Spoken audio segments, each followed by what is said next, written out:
So I'm going to try and keep this on point as I possibly can. What these individuals do is they will use large swaths of people to effectively isolate and try and discredit somebody that they are targeting. Okay. And they will use words, visuals, um, to basically screw with you. It's almost like they're trying to get you emotionally connected to a word or a visual. And I noticed this exact same pattern in the whole headline era, right? So Musk originally tried it in 2022, and I caught it. His employee was the one that was performing all the behavior, more than likely at his behest. And then over the course of the years, I noticed the exact same behaviors continuing in those same headlines, where they would use basically if they wanted to get a message across or something like that, and they were speaking, and I'm not talking about, like you're hearing voices or anything like that. Like, it's almost like they're trying to get a message to very specific people or a very specific person by using very specific wording. So you know how basically everybody starts to like melt down when they hear the word like trans, or they hear the word like liberal, or they hear very specific wording. It's almost like they're trying to get people emotionally attached to a very specific word. So when they see the word, it triggers them into an emotional reaction. And I saw this pattern of behavior start to play out in the headlines after the whole Musk thing. So I'm capable of understanding it a little bit better because I've been watching it for so long. That's why it's far more obvious to myself rather than just the casual passerby, because the casual passerby isn't going to have a single clue what's going on unless somebody actually says something to their face. Okay? So, while on X, those behaviors were being performed on that site on a daily basis.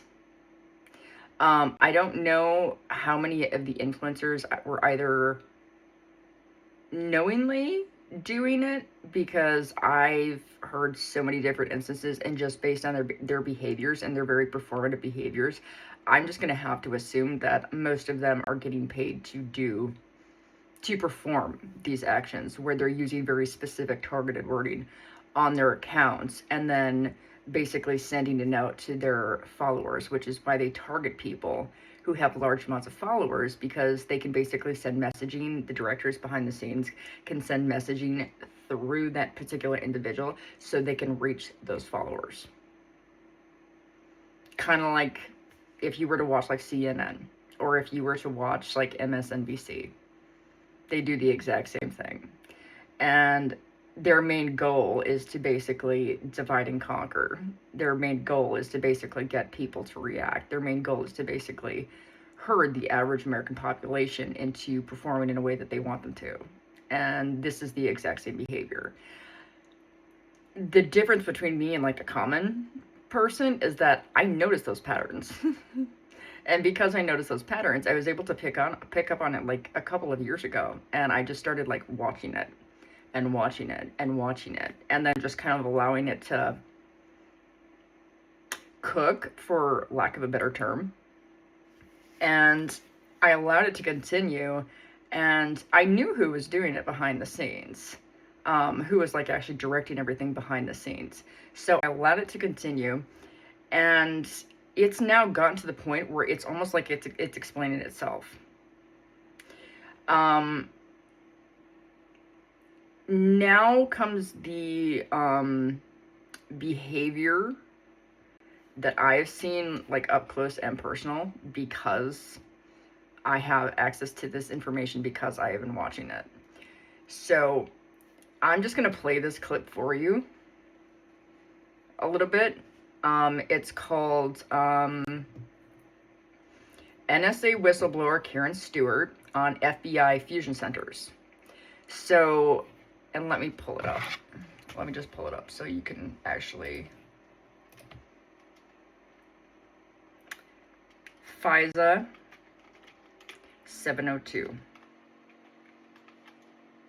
Explained. So FISA Section 702 authorizes U.S. intelligence agencies to collect foreign intelligence from non-U.S. persons located outside the U.S. with strict targeting oversight rules. Section 702 of the Foreign Intelligence Surveillance Act, enacted in 2008, allows the U.S. intelligence community to collect foreign intelligence information to protect national security, including threats like terrorism or weapons of mass destruction. It specifically targets non-U.S. persons reasonably believed to be outside the U.S. While Section 702 is critical for national security, it has been controversial because incidental collection can sweep into American communications, even when the foreign target is not suspected of wrongdoing. Here's the thing. They're using it on, and this is actually different information that I got from when I looked it up just 5 minutes ago, and I will actually post that so you can see it. But FISA 702 is basically allowing intelligence committees to collect information on the public. And according to Karen Stewart, who was a former NSA analyst, has been whistleblowing on these behaviors. They're called FBI fusion centers. And these fusion centers are basically collecting information on the public in order to basically terrorize them. And they are also using individuals in your local communities to perform these actions. And I will let her speak on this one. But that's what I found out about NSA and other federal agencies using the FBI fusion centers as vengeance for hire entities. Now, the fusion centers were created as... Sorry, my alarm went off. Okay, I'm going to play Karen Stewart right now. But that's what I found out about NSA and other federal agencies using the FBI fusion centers as vengeance for hire entities. Now, the fusion centers were created after 9/11.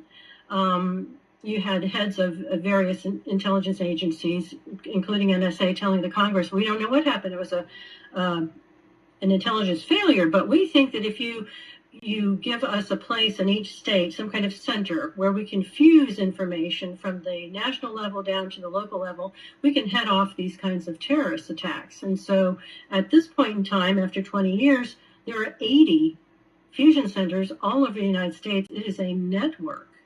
And they supposedly are watching for terrorist plots, trying to identify terrorists, et cetera, et cetera. And so far in 22 years, they have found not one terrorist, not one terrorist group, not one terrorist plot, and stopped no terrorist plot whatsoever. And Congress is asking them, what are you doing with the billions of dollars that we give you? And they refuse to tell them. They basically say, you don't have the clearance, so we're not telling you, which is insane. But what they have done is they have created a Tier 3 and Tier 4 level terrorist list of regular Americans, and they call them non-investigative subjects. Well, if these are dangerous people, why are you not investigating them? Why would they be non-investigative subjects? Well, because they're fraudulently put on Tier 3 and Tier 4. And then they are defamed. The fusion center operatives go throughout the neighborhood, show their shiny little badges, and tell them we have a problem in your neighborhood. You know, John Smith is, we think he's a terrorist, and he has predilections for pedophilia and all kinds of other stuff. And they scare the heck out of these civilians who don't have any idea that they're lying. I mean, they do create false dossiers right and left. There are hundreds of thousands of false dossiers. And once they target you, they never let go. They actually go through the neighborhood, tell them, we need you to do this, this, and this to them. And it can be quite petty. Like, Tim, you have to go over and slit John's tire, every Tuesday morning, for $100. We'll give you a gift card. But they can also basically enlist the neighbors to allow or to participate in hitting these people with electromagnetic weapons. This These are is the an types of weapons that NSA, hit former our NSA analyst. diplomats, and they can be quite devastating. They go through almost anything and everything, and you can see my face is swollen. I mean, I'm old, but my face is still swollen from these weapons hitting my home 24/7. And of course, police don't have any idea what you're talking about, They or do. they're told to butt out. They do. Well, like I in my personal opinion. And there's also, I'll have to find their names, but there's also 2 former CIA agents. One who's come out about the Havana syndrome just recently, and then there was another one who basically backed this guy up. And this is just the actual tip of the iceberg. This is the tip of the iceberg. This is what we have seen. This level of rot is what we have seen and what's been collapsing and what caused this whole files thing to occur is because of stuff like this. They're basically weaponizing the actual agencies themselves in order to prevent information from actually getting out, is what they're doing. And they're trying to scare people into compliance. So, in my case, from what I have been understanding, these individuals basically want to use an NDA, or they want you to sign a contract, or they want to get you on board, or they want to acquire you, because once they acquire you, they can basically keep you silent and they can control you, and they can control the flow of information. And if you go look up anybody who is within the tech community, the exact same behaviors are starting to show themselves at the forefront and behind the scenes. So I think I'm going to leave it there for today, but that's just what I have seen in particular. And the case is just building and building and building. But if you want to go look it up for yourself, it's FISA 702, 24/7 illegitimate surveillance. 99.9% of all FISA requests get approved. So basically, the entire thing is fraud. They're basically stealing money from the taxpayers. Well, I wouldn't necessarily say it stealing, but they're not exactly being truthful. Yeah. Anyway, y'all have a good day, and hopefully I don't get harangued on my way home tonight, but if I do, you can bet your ass I will have more video up every single day, and it is going to be on a daily basis from here on out. And if they don't like it, I really just don't give a rat's ass. I've already told a trillionaire to go fuck himself on a repeated basis, so this would be really nothing new for me. Okay.